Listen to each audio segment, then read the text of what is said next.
तो हेलो दोस्तों, आप लोग का स्वागत है हमारे एक और वीडियो में। आज हम पढ़ने वाले हैं संसाधन और विकास से कुछ इंपॉर्टेंट क्वेश्चन। 10 बहुविकल्पीय क्वेश्चन पढ़ेंगे और उसमें से कुछ इंपॉर्टेंट क्वेश्चन पढ़ेंगे जो पेपर में आने की संभावना है। ठीक, तो उसमें सब शुरू करते हैं। हमारा चैप्टर कौन सा है? संसाधन एवं विकास। संसाधन एवं विकास। संसाधन एवं विकास। ठीक, तो इसमें हम पहले पढ़ेंगे बहुविकल्पीय प्रश्न। कौन सा प्रश्न पढ़ेंगे? बहुविकल्पीय प्रश्न।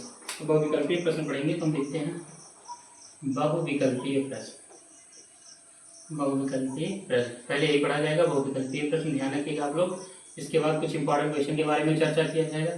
तो हमारा क्वेश्चन पहला देखते हैं क्या है। क्वेश्चन पहला हम जो पढ़ेंगे, भारत में मैदानी क्षेत्र का भाग कितना % है? ठीक, भारत में मैदानी क्षेत्र का भाग, भारत में मैदानी क्षेत्र का भाग कितना % है? कितना प्रतिशत है? ठीक, प्रतिशत। ये ध्यान रखना है, इसको कई तरह से पूछा जाता है कि भारत में मैदानी क्षेत्र की मैदानी क्षेत्र का कितना % हिस्सेदारी है, कितना % हिस्सेदारी, ये भी हो गया, एक तरह से पूछा जाता है। तो आप लोग आंसर इसका जानते होंगे, भारत में मैदानी क्षेत्र का भाग कितना % है? कितना आप लोगों को पढ़ाया गया था? 43%। कितना पढ़ाया गया था? 43। ये हो गया। आगे हम बढ़ते हैं दूसरा क्वेश्चन जो हमारा है। दूसरा क्वेश्चन देखते हैं, तो ध्यान रखिएगा इसको। देखिए, भारत में मैदानी भाग की हिस्सेदारी, तो आप लोग को बताया गया था मैदानी भाग, पर्वतीय भाग, पठारी भाग।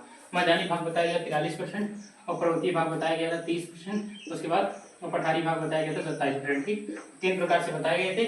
उसी तरह हो गया। तो हम बढ़ते हैं दूसरे क्वेश्चन की तरफ। दूसरा क्वेश्चन जो हमारा है, किस राज्य में काली मिट्टी पाई जाती है? किस राज्य? इनमें से कुछ ऑप्शन दिए गए हैं। इनमें से किस राज्य में काली मिट्टी पाई जाती है?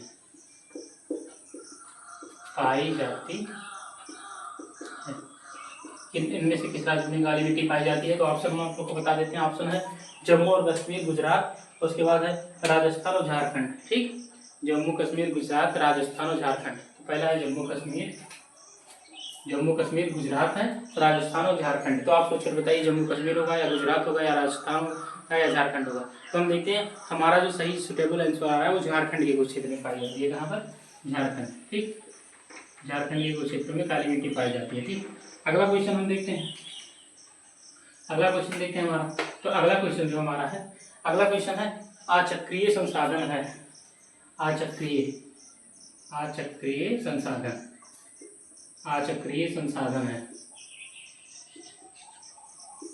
अचक्रीय संसाधन है, मतलब इसका मतलब हुआ कि जिसका कोई चक्र नहीं चलता, जिसका कोई क्रम नहीं चलता, वो होता है अचक्रीय। अचक्रीय का मतलब जिसका कोई चक्र क्रम नहीं चलता है, चक्र की तरह चलता हुआ हम देखते हैं सब चलता जुड़ा होता है, सर्कल बनता है, तो वो सर्कल नहीं चलता। तो ऑप्शन हम आप लोग को बता देते हैं। ऑप्शन हमारा है जीवाश्म ईंधन, पवन ऊर्जा, पशु और मनुष्य। 4 ऑप्शन है, जीवाश्म ईंधन, पवन ऊर्जा, पशु और मनुष्य। तो हमारा कौन सा चक्रीय संसाधन जिसका कोई चक्र नहीं चलता, क्रम नहीं चलता? तो जीवाश्म ईंधन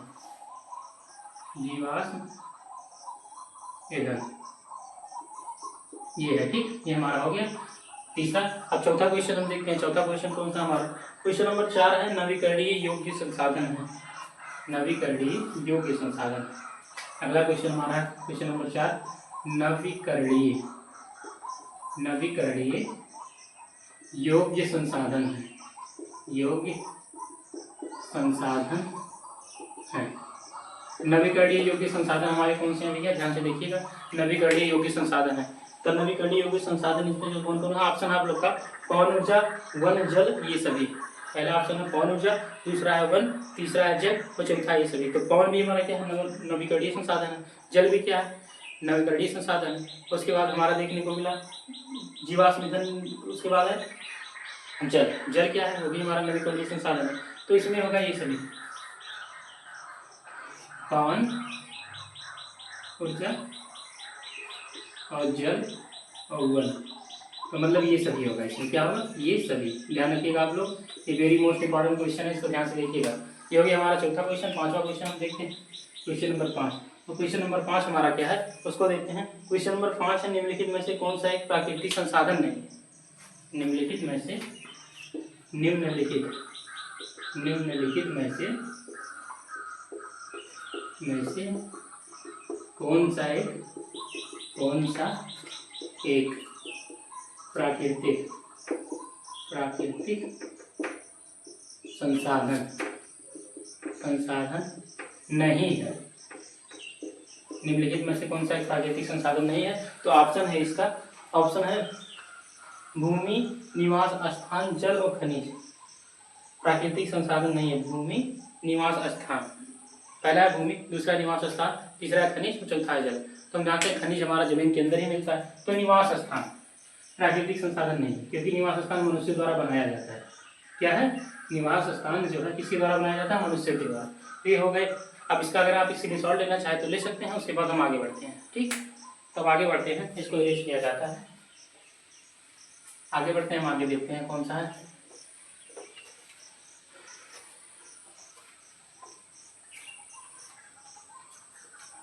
आगे हम देखते हैं हमारा कौन सा क्वेश्चन है। अगला क्वेश्चन है हमारा, बांगर और खादर किस प्रकार की मृदा के प्रकार हैं? बांगर और खादर, पांचों छठा, बांगर और खादर, बांगर और खादर किस प्रकार की मृदा के प्रकार हैं? मृदा के प्रकार हैं। ठीक, ये हो गया। तो आप लोग को बताया गया था जलोढ़ मिट्टी दो प्रकार की होती है, नई जलोढ़ मिट्टी और पुरानी जलोढ़ मिट्टी। तो एक को बांगर कहते हैं, एक को खादर। तो किस मिट्टी के प्रकार है? जलोढ़ मिट्टी के। किसके? जलोढ़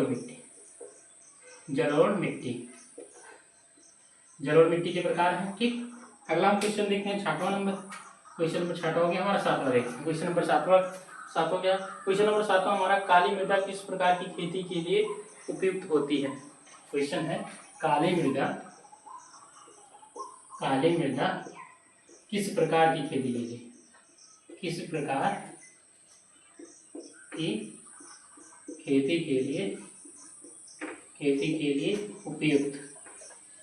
उपयुक्त होती है? किस प्रकार की खेती के लिए उपयुक्त होती है? काली मृदा। तो काली मृदा किस प्रकार की खेती के लिए उपयुक्त होती है?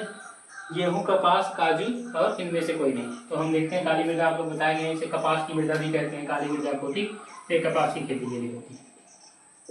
किसकी खेती के लिए? कपास की खेती के लिए। ठीक, आगे बढ़ते हैं, आठवां क्वेश्चन हम देखते हैं, क्वेश्चन नंबर 8 देखते हैं। क्वेश्चन नंबर 8 हमारा, भारत के कुल क्षेत्र के कितने प्रतिशत भाग के भू उपयोग आंकड़े उपलब्ध है?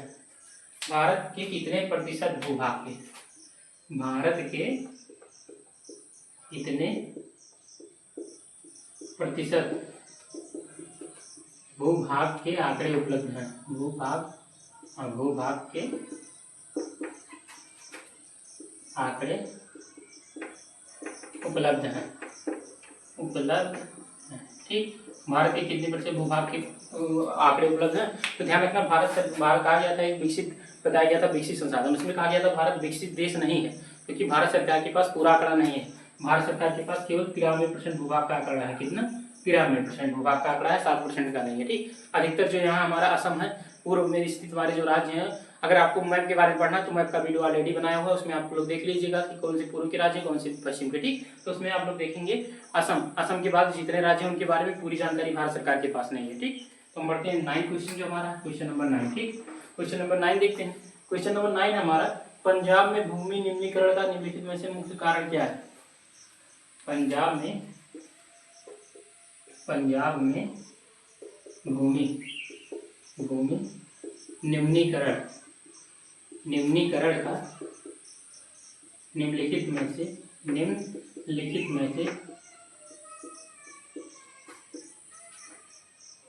क्या कारण है?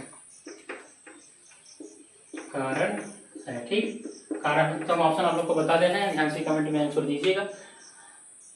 ऑप्शन है गहन खेती, और उसके बाद अधिक सिंचाई, अनुमूलन, अति पशुचारण। तो आप लोग को बताया गया था पंजाब में अधिक सिंचाई के कारण भी क्या होता है? भू निम्नीकरण होता है। अधिक सिंचाई क्या है? अधिक सिंचाई के कारण पंजाब में भू निम्नीकरण होता है, आप लोग को बताया गया था, चैप्टर में पढ़ाया जा रहा था। तो ये हो गया हमारा 9 क्वेश्चन। अब हम देखते हैं क्वेश्चन नंबर 10। क्वेश्चन नंबर 10 देखते हैं। ठीक, तो क्वेश्चन नंबर 10 हम देखते हैं। क्वेश्चन नंबर 10 हमारा, लेटेराइट मिट्टी निम्नलिखित में से किन दो राज्यों में पाई जाती है? लेटेराइट मिट्टी, लेटेराइट मिट्टी निम्नलिखित में से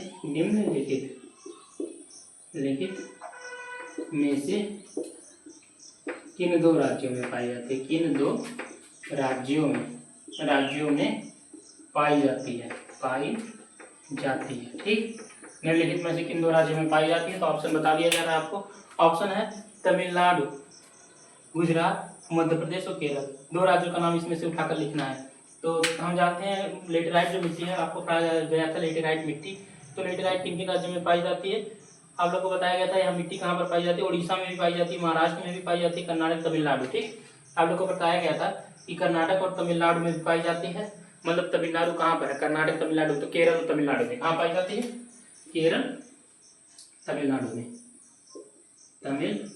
में भी पाई जाती है। ठीक, कौन सी मिट्टी? लेटेराइट मिट्टी। तो ये हो गया हमारा टॉप 10 बहुविकल्पीय क्वेश्चन। अब बढ़ते हैं कुछ इंपॉर्टेंट क्वेश्चन की तरफ। तो आप लोग स्क्रीनशॉट लेना चाहे तो ले सकते हैं। तो आगे हम देखते हैं, हम कुछ इंपॉर्टेंट क्वेश्चन देख लेते हैं उसको, उसके बाद फिर वीडियो को समाप्त किया जाए। ये हो गया बहुविकल्पीय क्वेश्चन। अब देखते हैं कुछ इंपॉर्टेंट क्वेश्चन। ठीक, ये ध्यान रखना 100% पेपर में आने की संभावना है, तो इसको ध्यान से पढ़िएगा आप लोग। तो क्वेश्चन हम देखते हैं महत्वपूर्ण प्रश्न।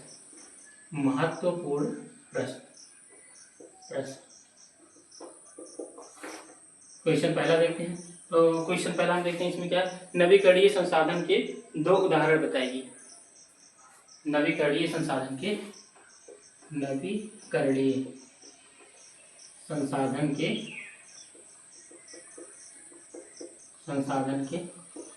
दो उदाहरण प्रस्तुत कीजिए।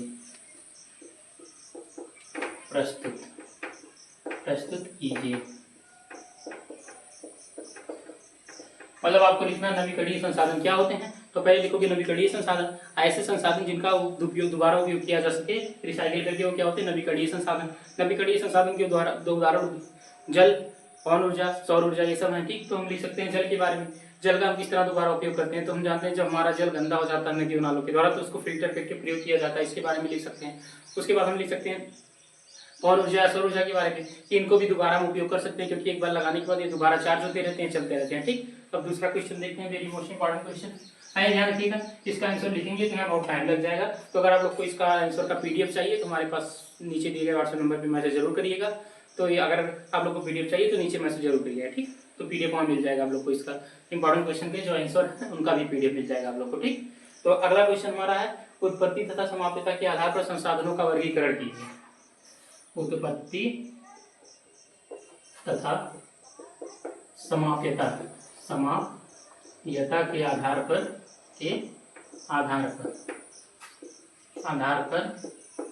संसाधनों का वर्गीकरण कीजिए।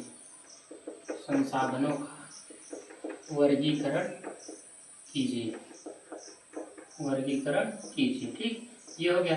तो संसाधनों का वर्गीकरण उत्पत्ति तथा समाप्यता क्या है? तो उत्पत्ति के आधार पर संसाधन दो प्रकार के होते हैं। कितने? दो प्रकार के आप लोग को बताए गए थे। कौन कौन से? जैव संसाधन, अजैव संसाधन। जैव संसाधन क्या होते हैं? ऐसे संसाधन, यहाँ बताया गया था जैव संसाधन,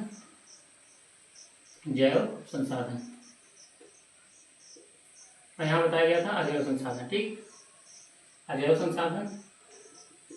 संसाधन। ठीक, ये हो गया।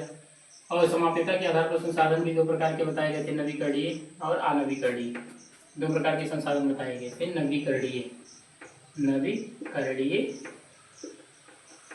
अनवीकरणीय, दो प्रकार के यहाँ भी बताए गए थे। तो देखते हैं, जैव संसाधन ऐसे संसाधन जो हमें जीवित वस्तु से प्राप्त होते हैं, जैव संसाधन कहलाते हैं। ठीक, अजैव संसाधन ऐसे संसाधन जो हमें निर्जीव वस्तु से प्राप्त होते हैं, जैव संसाधन कहलाते हैं। उसके बाद नवीकरणीय संसाधन, तो ऐसे संसाधन जिनका हम दोबारा रिसाइकिल करके उपयोग कर लें, वही क्या है? नवीकरणीय संसाधन। ऐसे संसाधन जिनका हम दोबारा उपयोग ना कर पाए, क्या है? अनवीकरणीय संसाधन। तो हो गए हमारी जो उत्पत्ति तथा समाप्यता के आधार पर संसाधनों का वर्गीकरण। ऐसे करेंगे आप लोग, विस्तार पूर्वक बढ़िया से लिखिएगा। उसके बाद अगला क्वेश्चन जो हमारा तीसरा देखते हैं, क्वेश्चन नंबर तीसरा। ठीक, तो क्वेश्चन नंबर जो तीसरा हमारा, जलोढ़ मिट्टी की दो विशेषताएं लिखिए, या ऐसे लिखिए जलोढ़ मिट्टी की विशेषताएं लिखिए। जलोढ़ मिट्टी की विशेषताएं। ठीक, विशेषताएं लिखिए। इसको देखते हैं। तो जलोढ़ मिट्टी की विशेषताएं अगर आप लोग लिखना चाहेंगे तो क्या लिख सकते हैं? निम्नलिखित विशेषता है। पहला, ये मिट्टी बहुत ज्यादा उपजाऊ होती है, इसमें इनमें उर्वरक की प्रचुर मात्रा होती है। उसके बाद हम देख सकते हैं इस मिट्टी में जो फसल उगाए जाते हैं बहुत अच्छे होते हैं। और कह सकते हैं ये मिट्टी दो प्रकार की होती है, नई जलोढ़ मिट्टी होती है, पुरानी जलोढ़ मिट्टी है। नई जलोढ़ मिट्टी को बांगर और खादर दो नाम से जाना जाता है, बांगर और खादर। तो उसके बाद जो नदियों के पास होती है वो पूरा नई जलोढ़ मिट्टी हो, जो नदियों से दूर होती है वो पुरानी जलोढ़ मिट्टी कहलाती है। तो विशेषताएं कई सारी हो सकती हैं। अगला क्वेश्चन हम देखते हैं।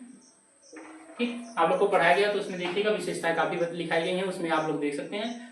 अगर इनके बारे में देखना, इनके बारे में पूरा जानना है तो पीछे वीडियो जो आप लोग का डाला गया है उसको देख सकते हैं। ठीक, चैप्टर 1 का संसाधन और विकास का वीडियो।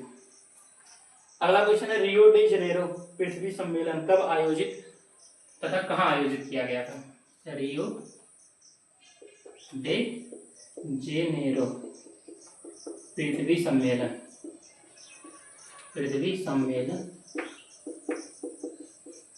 कब तथा कहाँ आयोजित किया गया था? इसके बारे में लिखना है। इसके बारे में रियो डी जेनेरो सम्मेलन जो हुआ था, रियो डी जेनेरो में कहाँ हुआ था? रियो डी जेनेरो में कहाँ पर है? ब्राजील में। कब हुआ था? 1952 में, जिसे पृथ्वी सम्मेलन भी कहा जाता है। तो इसके बारे में लिखकर अब क्या निकल कर आया था? एजेंडा 21। इसका मतलब क्या था? सतत पोषणीय विकास को लागू करना। ठीक, तो यही सब इसके बारे में लिखना है। बढ़ते हैं अगले क्वेश्चन की तरफ, देखते हैं अगला क्वेश्चन कौन सा हमारा इंपॉर्टेंट क्वेश्चन, 5वां नंबर। क्वेश्चन 5वां जो हमारा है, पहाड़ी क्षेत्रों में मृदा अपरदन को रोकथाम के लिए क्या कदम उठाने चाहिए? पहाड़ी क्षेत्रों में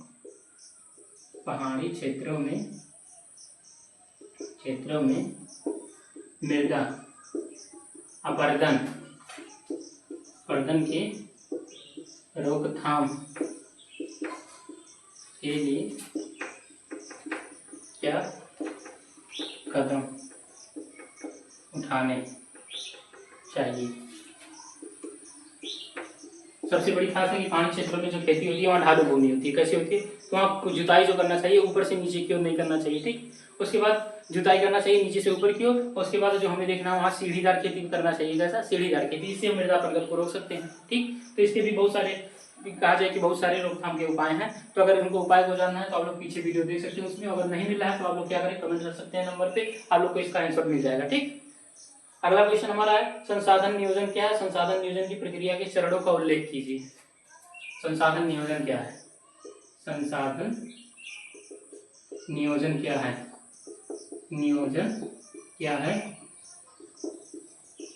इसकी चरणों की प्रक्रिया का उल्लेख कीजिए।